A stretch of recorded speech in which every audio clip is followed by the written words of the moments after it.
Not living, but yeah, we're here for a little bit. We're selling it. How long you been here? A little bit. Why? Because I'm the president, and I just was wondering how long you've been here. I don't know, a couple of weeks probably. How long are you going to be here? I don't know. Why? Because if you're here so long, you can have guests for up to 60 days. We own it.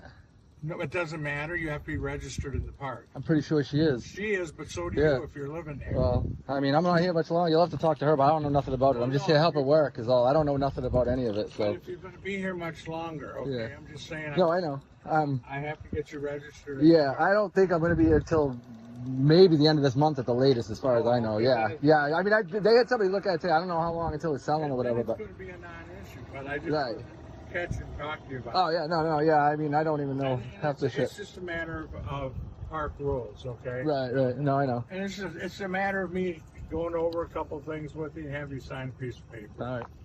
Cool. And I need an emergency contact. See that? For what? And the For reason me? we do that is if something should happen to you Yeah. and she's not around, Oh yeah. then I got somebody I can contact. Oh yeah. All right. That happened to me last week where I had to go pull out somebody's file and get an emergency contact. So that's the only reason. All right. What's that at the office up here? But Is that at the office right up there? yeah, but if you're leaving in a couple of weeks, it's a non-issue. Right. All right. Yeah. Yeah. I'm Okay. supposed to be out of here before April. So, but it depends on when the house. I don't believe I'm here till after April. So, yeah, I'm supposed to be back before April to work anyway. So, my house in Maine. So. So if I see you around second week in April, Yeah. Well, I'll take, before that or whatever. Yeah, I shouldn't be here that late. I don't want to make it's just rules that we got to do. That's all. Right. No kidding. All right. So Cool. how old are you? Huh? How old are you? 47. Oh yeah, Yeah. you hit the 45. You got to be 45 too. Yeah. Oh yeah. No, I was born in 77. Yeah. So you're making my job easier. Yeah, I know it's 55 and older that stay here, right, for permanently. Well, yeah, but if somebody's there 55, then there could be somebody there over 45. Oh, yeah. So, and I know she's 55. Oh, yeah. Yeah, she's 70.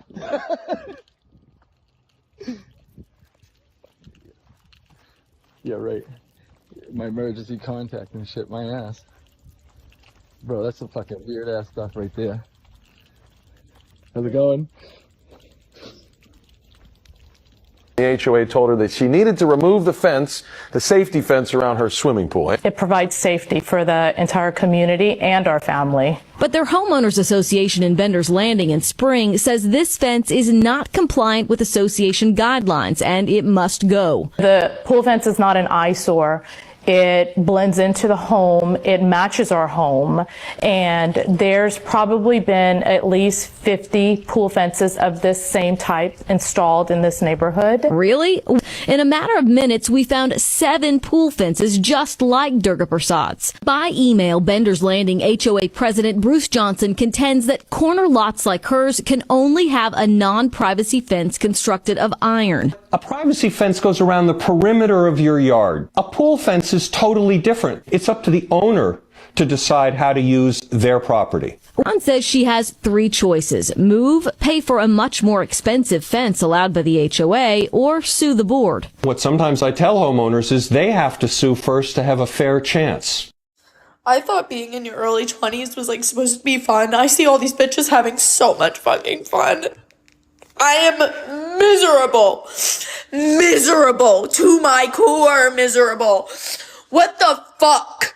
This shit sucks. I'm suing whoever told me that this was supposed to be the most fun time in my life, because it is not.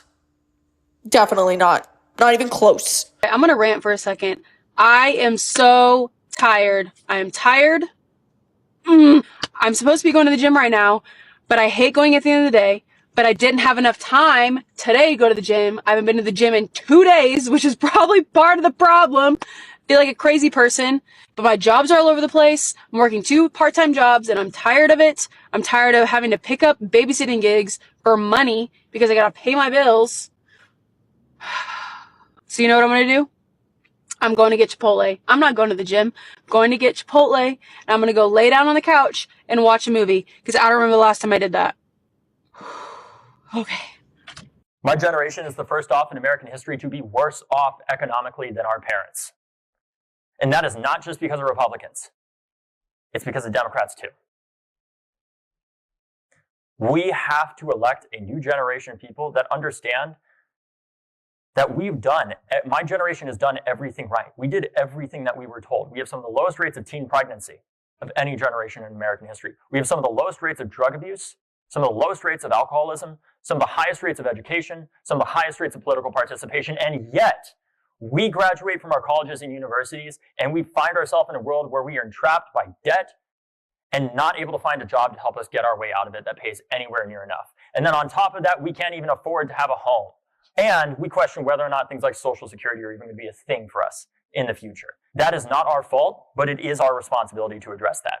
And that is what I'm working every single day to do, whether it's guns, climate, housing, healthcare, childcare, elder care, or so many other things, because the truth is it impacts all of us. So you've probably heard a lot about how Gen Z is like struggling financially more than any other generation, how they'll never get ahead, and how hard it is to build wealth.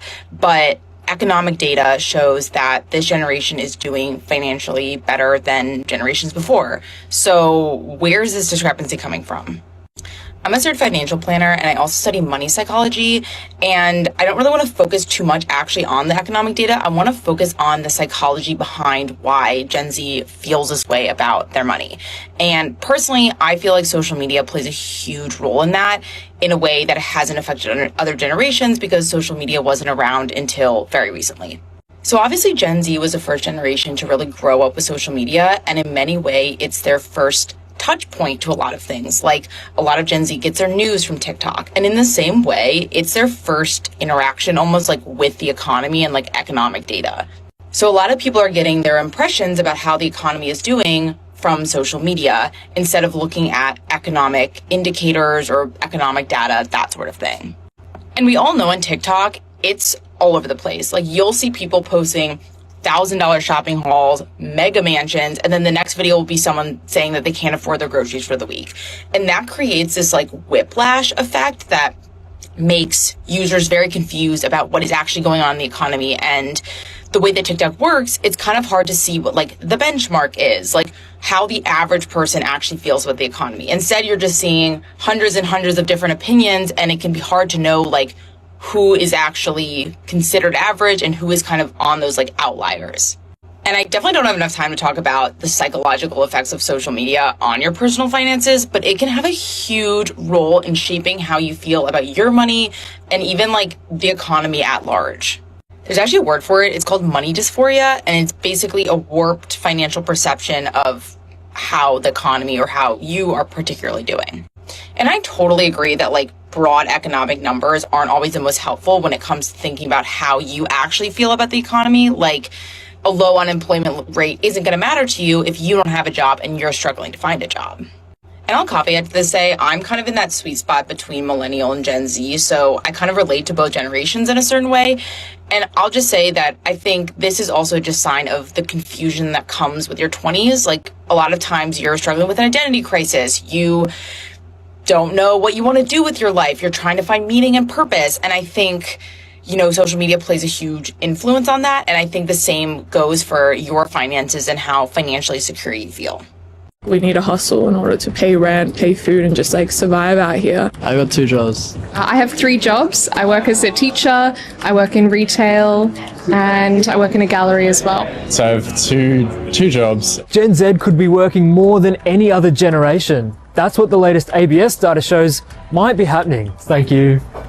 More than 900,000 Australians are working 2, 3 or more jobs, the most since records started.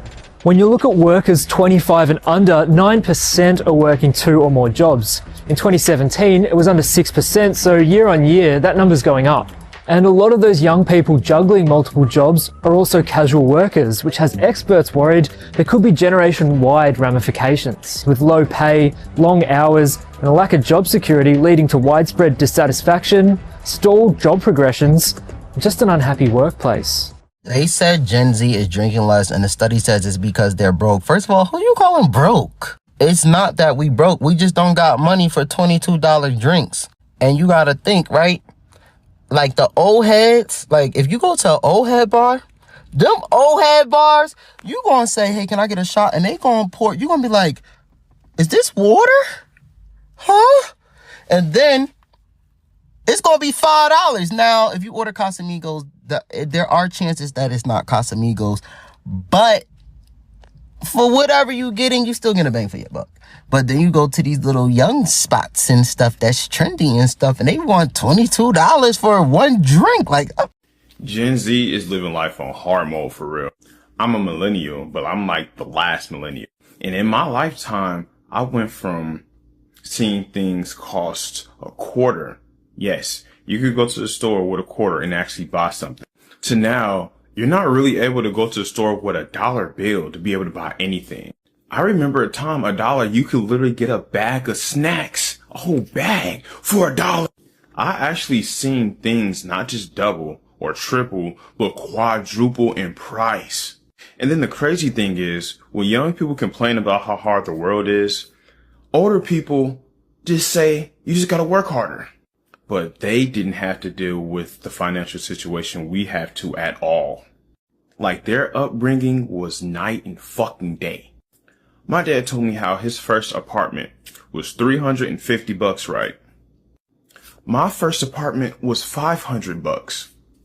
Within that time difference from his first apartment to me getting my first apartment was around 20 years, right?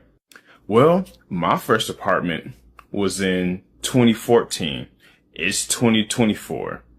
Now, prices have tripled. That same apartment is not $500 no more. That shit's $1,500. So no, it's not you. I swear, you're not crazy. The world really is this hard. Shit is really that expensive. And on top of that, we're living in a depression that no one's talking about. Our economic times now is just as bad as in the Great Depression. But history will show it. So is anyone ever going to talk about how much of a disadvantage our generation of students has in college? Our generation, I mean anyone born like after 2000. And when I say we're at a disadvantage, I mean every single professor I've ever had still teaches us like we were born in 1960. The way they teach is they just assign us a textbook and I just have to take notes, try and learn from the text. I don't know about y'all, but like I did not grow up reading like that. I grew up in an environment where I was just playing video games every day, watching YouTube, watching movies, watching TV shows. Everything was visual. Literally the only way I'm getting by right now is I found this AI that takes your textbooks or PDFs or whatever and it turns them into an explainer video. That's the only way I'm getting through. It's because they give me actual visuals and teach it to me like how I was taught growing up. Oh, it just finished rendering. Look at this. Now my textbook is in video form, something that's visual so I can understand it. Economic growth, price stability, employment, and international trade. Being able to turn all my textbooks and PDFs into explainer videos like this is super great and super helpful for me since I'm a visual learner, but still, I feel like we're at a disadvantage. I've applied to thousands of jobs, okay? Thousands and thousands of jobs at this point. Thousands on thousands on thousands. Not able to land a job for the life of me. Don't know why. Don't know what's wrong with me. Can't do it. I've had 2 internships in marketing and in sales. I've had like 5 or 6 different positions, all having to do with marketing, all having to do with advertising, sales, and social media, all of them. So many different things. I would apply to internships and be told that I'm overqualified. I'd apply to entry-level jobs. I'm underqualified. Sometimes even at the same company. I've applied to part-time jobs while I'm looking for a full-time that I also cannot get a job at because I'm overqualified. I applied to a Panera Bread for a part-time job with 3 years of experience at Panera Bread when I was in high school and got declined. It's actually ridiculous. It really truly is ridiculous. I decided I gave up on this job search about a month ago when I got a phone call from an employer telling me that he cannot hire me because it would crush my soul to work an office job. Did I know it was going to crush my soul? Yes. But it is slightly crushing my soul a little bit more because I can't get a job. I don't know. I mean, I don't know. That was the moment I decided I'm done. I'm not looking for any more jobs. I'm over it. I'm done. I'm not doing it anymore. And now I'm changing career paths. Yeah. How do I feel about changing career paths? Not great. Not great. But I think that everything happens for a reason, and maybe it wasn't working out for me because it wasn't meant for me. Like my parents and my family members telling me, just get a job, as if, you know, I didn't apply to maybe 5,000 to 10,000 jobs. I asked them, so is your company hiring? And they tell me, no, they're actually laying everyone off. So there's that. It's okay.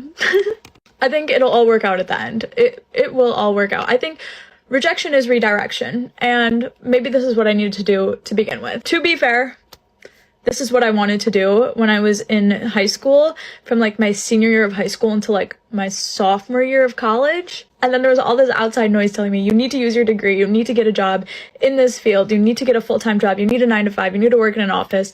And you know what, that was something that I never really truly wanted. I just kind of listened to all this outside noise telling me what to do, from family, from friends, from teachers, from school, from just society, like telling me what to do. If it works out, it works out. If it doesn't, that was also not meant for me. I don't know. But yeah, if you're going through this too, you're not alone. It's really tough out here. And thank God for my parents for letting me live here and like helping me, because I would literally be on the streets if not for them. Gen Zers, as they're entering the class of 2023, as they enter the workforce, they are missing key etiquette skills. Basically, they don't know how to answer emails. They are not sure how to act in meetings. They can't do small talk. Is that a function of the pandemic? Very much so. It's exactly it. We've been remote for a long time. These kids like entered the workforce. They entered college in 2022. In 2020, they were like at home. They just don't know how to act. Now, the good part is they are investing in themselves. We've seen a spike in etiquette classes on LinkedIn where like things like who pays for a work dinner? You know, who picks up the check? Or how do I respond to an email? How do I say hi to my boss? Question. Listen, if you don't know, you don't know. I feel so bad for Gen Z. None of them have any idea what it is like to buy something and have it last you for life. They were raised with planned obsolescence, buy this new and then make monthly payments on it, fast fashion, unfixable tech. Like, this isn't their fault. They just literally don't know what it's like. Like, these slippers that I'm wearing, my mom bought these like 15 years ago for me on Christmas. Look at how much tread there is. These look brand new. These boots were one of my first big purchases after high school. I've had to get them resold once. That's it. Like, don't get me wrong, the slippers are nice, but those boots were discount bottom of the barrel bullshit. As if it's always been like sunshine and rainbows for millennials or anything. Like, my mom had at one point cookware that was like 10 years older than me. Every generation, things get worse. They're planned to immediately fall apart and hopefully get immediately replaced by the consumer. With that immediate replacement comes lower skills when it comes to repairing and maintaining things. Some of that is because they're complicating tech to the point that the average person is not going to be able to fix it. Like, I'm a millennial. I know a little bit about car maintenance, but compared to Gen X, it looks like I don't know a fucking thing. And that's because our vehicles started getting so complicated, we were not meant to really fix any of this stuff anymore. Bring it to the dealership, you pay someone else to replace it. Done. Gen Z is experiencing this to a degree that is crazy to me right now with their technology. But I mean, like, Gen Alpha, Gen Beta? Fuck. Like, are they completely screwed? Is there nothing that they are going to be able to repair? Just buy the fucking new thing? Is that it? Is our entire economy going to be based upon, hey, glad you made that purchase, it's going to break, make sure you save for a new one? Is anyone else experiencing this kind of like disconnect and just general disinterest in the job search? I just feel like I don't care anymore, and it's so bad, like, because I graduated in 2023, so I did work a little bit in my field. I did have a job in accounting for a little bit. Well, right now I'm still waiting tables. My parents are just really getting on me because they're like, Olivia, you need to act like you're unemployed, like you're getting comfortable with your job. And it's like, no, I'm not getting comfortable. Like, in fact, I want to get out of serving. Like, it's great for what it is, but you know, it's ultimately not what I want to do, and I do want to get out. But this other life, this like 9-to-5 life, doesn't seem very attractive to me anymore. And I just feel really disillusioned with the whole corporate life because, you know, for all the shit that you guys go through, at the very least, you could have job security, but you don't. Like, I'm really realizing that there's no such thing as job security. People used to tell me, oh, get a government job. Y'all see what's happening with the federal jobs? Like, their whole department's being laid off. Out of nowhere, no notice, no nothing. You would think that with everything that y'all go through and how much time and energy you pour into these jobs that they would treat you better, and they don't. I have to move back in with my parents, so it's just something I'm thinking about because I know they're going to be on my ass about the job search and things like that. And it's not even that I'm lazy, it's just that I don't want to fight for something I don't actually want. It just doesn't seem worth it. Not only do we not have the same level of job security that our parents and our grandparents had, but we also can't afford anything. Even if we do have these jobs, even if we do have this job security, a lot of people can't even afford to pay their rent. At least back then, you guys could pay your rent, you know? You could pay your rent, you can buy your car, you could buy houses, you could afford to eat, you could afford to have fun. We don't have that same reality. The way prices have gone up in comparison to the way wages and salaries have stayed stagnant is insane, and nobody's talking about it. We don't have the same reality that our parents and grandparents did, and they don't want to acknowledge that. What we're fighting for is not the same thing that you guys were experiencing. So it's like, I'm fighting so hard to get some 9 to 5 that's going to pay me barely enough to rent a room in a house and live in fear every day of being laid off on a random Tuesday. And then in the midst of that, I don't even know if I can put food on the table, or if I can put food on the table, I don't know if I can put gas in my car. And if I can put gas in my car, I don't know if I can have fun because I need to put food on the table and gas in my car. Our money is not going as far as it used to go. And I feel like we're getting gaslit about that. Like, home prices, tuition prices, like the way everything has gone up and they're paying us the same amount of money is insane. So excuse me if I have no interest in fighting for my life in corporate America. I'm sorry. I think what does bother me sometimes about our generation is that we are so sensitive. Like, we cannot take another opinion. We're sensitive to truth, because what is truth? Is there truth? My whole life, I've grown up in a family that says, you know, to be loving is to be truthful. We have a generation who, if you're truthful, that's harsh. That's not loving. It is hard for our generation sometimes to take the Bible as is because they think it's harsh, it's truthful, it's offensive. So I do think that we need to not be so offended, not be so sensitive, and be willing to learn from people that are maybe smarter than us and older generations. We need to read, and we need to develop a strength and a maturity